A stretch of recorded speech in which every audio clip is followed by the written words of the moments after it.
ক'ব লাগিব। আৰু স্যাৰ মানে কি যেহেতু 5 কেজি পাব লাগে কিন্তু গ্ৰাহকে বা হিতাধিকাৰীয়ে পাইগে মাত্ৰ 4.5 কেজি। কিয় লয় 4.5 কিলো? কাৰণ আজিকালি যিহেতু চুইচ টিপিলেহে ল'ব পাৰে, তেওঁ যদি নোলোৱাকৈ থাকে আমি তেখেতক ধৰিম নহয় মানুহজনে কিয় লোৱা নাই, 4.5 কিয় লয়?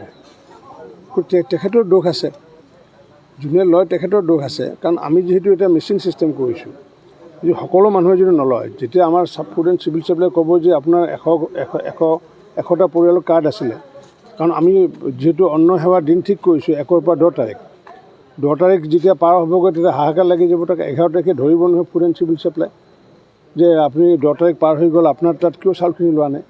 তেতিয়া ৰাইজে যদি সকলোৱে যদি যিমানবোৰ গ্ৰাহক আছে সকলোৱে যদি 4.5 কেজি যিসকলে দিয়ে তেওঁলোকৰ পৰা যদি নোলোৱাকৈ যদি থাকে অট'মেটিকলি ফচি যাব। তাত এনকুৱাৰী কৰাৰ কোনো প্ৰয়োজন নাই।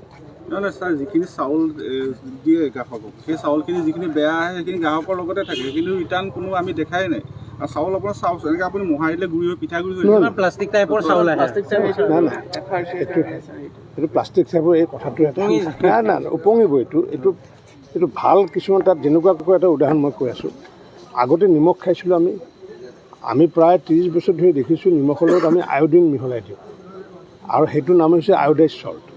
আৰু এই আয়ডাইজটো কিয় মিহলাই দিয়া হৈছে, আগতে গলৰ যিটো ঘেক বেমাৰ আছে আয়ডিনৰ অভাৱৰ কাৰণে গল ফুলা যিটো বেমাৰ আছিলে, আজিকালি সেইটো নহয়। কাৰণ কিয় মানুহে এতিয়া ছাফিচিয়েণ্ট আয়ডিন পাই আছে। ঠিক তেনেকুৱাকৈ ভিটামিন ফ্লৰিক এচিডকে আদি কৰি আমি এটা বিশেষ টাইপৰ চাউল প্ৰস্তুত কৰিছোঁ, আৰু সেইটো FRK বুলি কয়, ফৰ্টিফাইড ৰাইচ বুলি কয়। আৰু সেইটো 1 কিলো ৰাইচ আমি 99 কেজিৰ লগত মিহলাই দিওঁ, আৰু সেই মিহলাই দিয়া যিখিনি আছে সেইখিনি আকৌ পানীত যেতিয়া ধুলে কিছু সময় উপঙি উঠে। মানুহে সেইটো আকৌ ভাবে প্লাষ্টিক চাউল বুলি ভাবে। এই কাহিনীটো পুৰণা হৈ গৈছে। এইটো চাউলটো খেতি কৰা চাউল নে নাই প্ৰস্তুত কৰাৰ কথা ক'লে? কোনটো? নাই প্ৰস্তুত কৰা হয়। ইয়াতে ভিটামিন মিনাৰেলছ ফলিক এচিড দি পেলাই চাউলৰ গুড়িজাতীয় বস্তুৰে এইটো মানে প্ৰস্তুত কৰা হয়।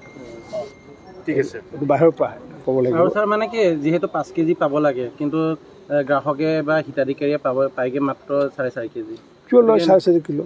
কাৰণ আজিকালি যিহেতু চুইচ টিপিলেহে ল'ব পাৰে, তেওঁ যদি নোলোৱাকৈ থাকে আমি তেখেতক ধৰিম নহয় মানুহজনে কিয় লোৱা নাই, 4.5 কিয় লয়?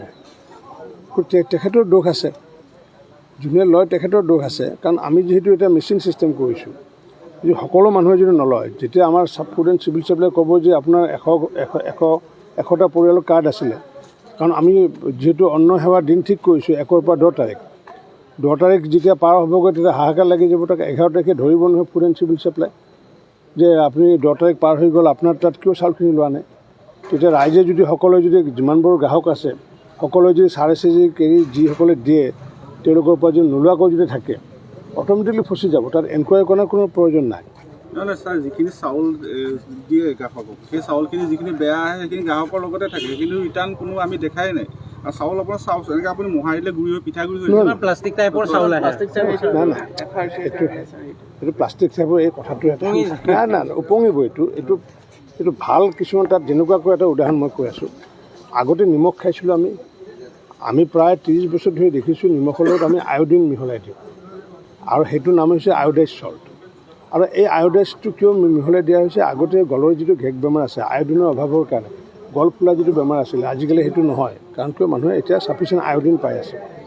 ঠিক তেনেকুৱাকৈ ভিটামিন ফ্লৰিক এচিডকে আদি কৰি আমি এটা বিশেষ টাইপৰ চাউল প্ৰস্তুত কৰিছোঁ, আৰু সেইটো FRK বুলি কয়, ফৰ্টিফাইড ৰাইচ বুলি কয়। আৰু সেইটো 1 কিলো ৰাইচ আমি 99 কেজিৰ লগত মিহলাই দিওঁ, আৰু সেই মিহলাই দিয়া যিখিনি আছে সেইখিনি আকৌ পানীত যেতিয়া ধুলে কিছু সময় উপঙি উঠে। মানুহে সেইটো আকৌ ভাবে প্লাষ্টিক চাউল বুলি ভাবে। এই কাহিনীটো পুৰণা হৈ গৈছে। এইটো চাউলটো খেতি কৰা চাউল নে নাই প্ৰস্তুত কৰাৰ কথা ক'লে? কোনটো? নাই প্ৰস্তুত কৰা হয়। ইয়াতে ভিটামিন মিনাৰেলছ ফলিক এচিড দি পেলাই চাউলৰ গুড়িজাতীয় বস্তুৰে এইটো মানে